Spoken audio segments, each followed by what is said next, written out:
Hello friends, welcome back to Fiaz cookery. இன்றைக்கி நம்ம சேனலில் என்ன பார்க்க போகிறோன்னா butter naan and paneer butter masala.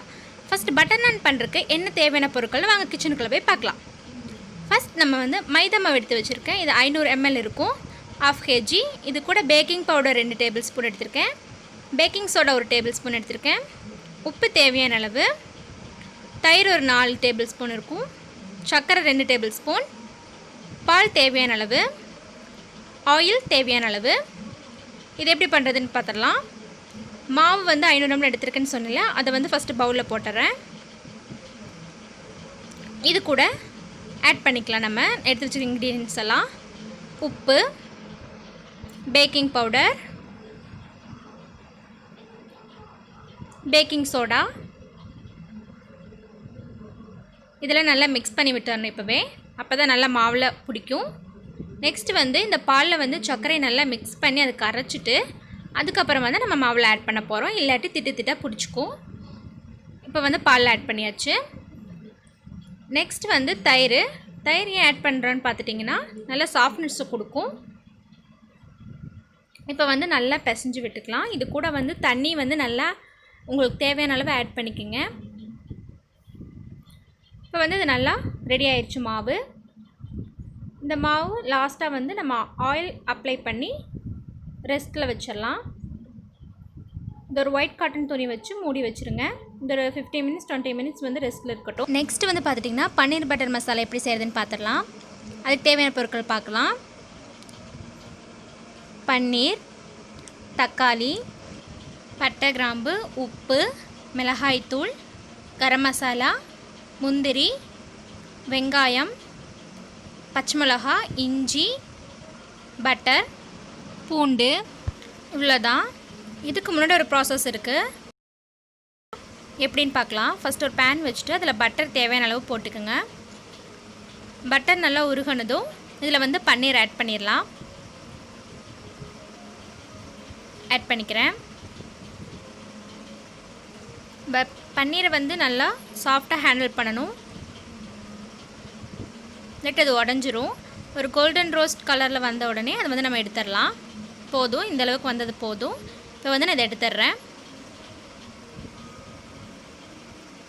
இப்போ அதே பேனில் பேஸ்ட் ரெடி பண்ணுறதுக்காக வெங்காயம் ஆட் பண்ணிக்கிறேன். இப்போ இந்த வெங்காயம் நல்லா டிரான்ஸ்பரண்ட்டாக தெரியணும்.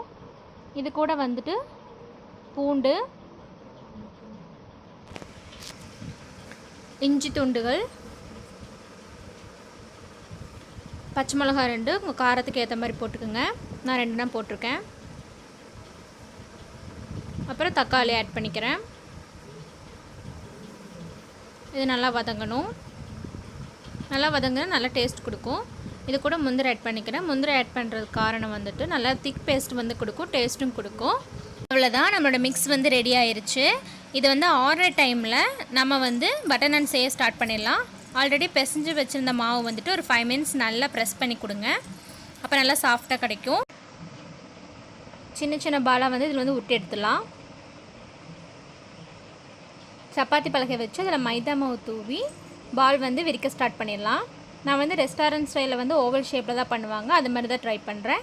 உங்களுக்கு எந்த ஷேப் வருதோ அந்த ஷேப் ட்ரை பண்ணிக்கோங்க. இதுக்கு மேலே வெள்ளை எள்ளு போட்டுக்கிறேன். அதை போட்டு நல்லா தேய்க்கணும்.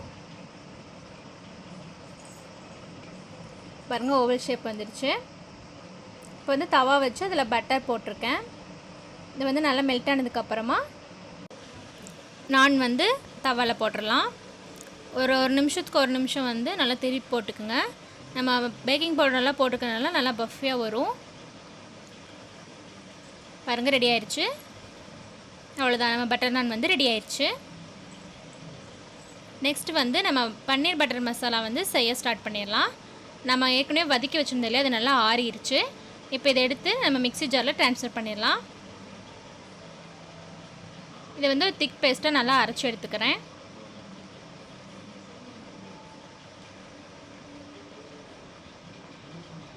பேஸ்ட் ரெடி ஆயிடுச்சு. பாருங்கள், இந்த மாதிரி தான் வந்திருக்கணும். இப்போ கேஸ் ஆன் பண்ணி ஒரு பேன் வச்சுக்கிறேன். அதே பேன் தான். இதில் பட்டர் ஆட் பண்ணிவிட்டு அது நல்லா மெல்ட் ஆகணும். இது கூட பட்டை, கிராம்பு சேர்த்துருக்கேன். இது கூட நம்ம அரைச்சிருக்கிற இந்த பேஸ்ட்டை வந்து ஆட் பண்ணிக்கிறேன். இது நல்லா மிக்ஸ் பண்ணி விடுங்க. தேவைப்பட்ட தண்ணி வந்து ஊற்றிக்கலாம். இது கூட வந்து மிளகாப்பொடி, நான் வந்து காஷ்மீரி மிளகாப்பொடி எடுத்துருக்கேன், நல்லா கலர் கொடுக்கும். அப்புறம் கரம் மசாலா நல்லா மிக்ஸ் பண்ணி விட்டுக்கோங்க. அதோட பச்சை வாசனை நல்லா போகணும். தேவையான அளவு தண்ணி ஊற்றி நல்லா கொதிக்க விட்டுருங்க. இப்போ உப்பு ஆட் பண்ணிக்கிறேன். இப்போ இதில் ஏற்கனவே ரோஸ்ட் பண்ணி வச்சுருந்த பன்னீர்ஸை வந்து இதில் ஆட் பண்ணிக்கிறேன். நல்லா மிக்ஸ் பண்ணி விட்டுக்குங்க. இது கூட பட்டர் வந்து ஆட் பண்ணிக்கிறேன். நல்லா க்ரீமியாக டேஸ்ட் கொடுக்கும். அவ்வளோதான், நம்மளோட பன்னீர் பட்டர் மசாலா வந்து ரெடி ஆயிடுச்சு. இப்போ சர்வ் பண்ணிடலாம். சுவையான homemade restaurant style butter naan and paneer butter masala ready. Hope you guys liked this video. Do subscribe and share with your friends. Thank you for watching.